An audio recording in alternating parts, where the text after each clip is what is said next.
Hey, it's Paul Hill, and in this lesson, I want to give you an overview of our SCCM lab section. Now, the first thing I want to cover is whether or not you should watch this section. And it's pretty simple. If you want to learn from home, or if you want to follow along with the videos at home, if you want to set up your own IT lab at home or on the computer you're using right now, or if you want to learn how to install Windows 10 and the server operating systems, then you should watch this section. Basically, we're going to be building a lab that will allow you to use SCCM and experiment fully with SCCM. So if you're interested in getting hands-on experience, then you should watch this section.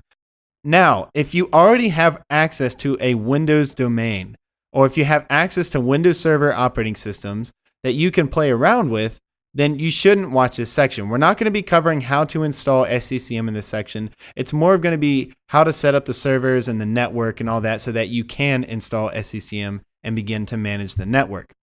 Now let's take a look at what our network is going to look like. I'm going to highlight a few things here.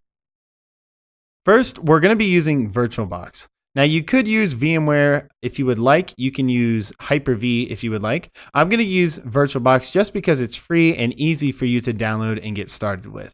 Now, if you have Hyper-V installed on your computer and you also try to install VirtualBox, that can cause all kinds of issues. So just pick one or the other and don't try to use both, all right? So the basic principles of this network is we're gonna have what's called a NAT network set up on VirtualBox, and I'll be showing you how to do this in later lectures. And what this is gonna do is allow us to connect to the internet and connect our VMs together.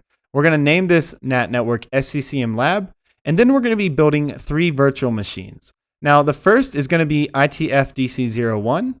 We're gonna build ITF SCCM01, and ITFWS01. And we can see that they're all labeled VMs and they all have IP addresses that we're going to be assigning to each of the VMs. Now, the DC stands for domain controller. So this far left VM will be our domain controller. It will build the domain that we're going to create.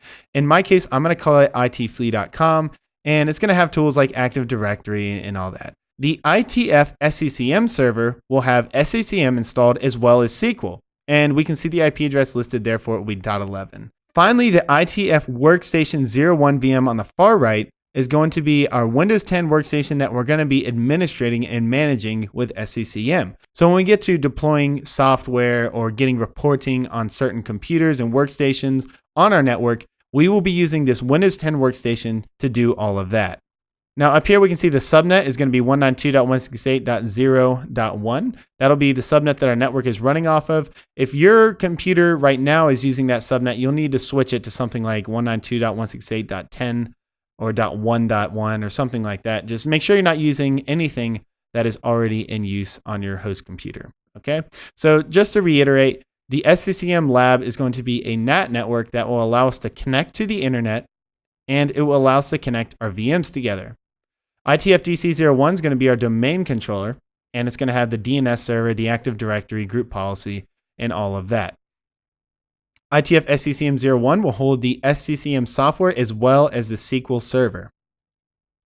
And ITF-WS01 is going to be our Windows 10 workstation that we will use for testing SCCM. All right, so that wraps up this overview. Thanks for watching this, and I look forward to seeing you in the next lecture.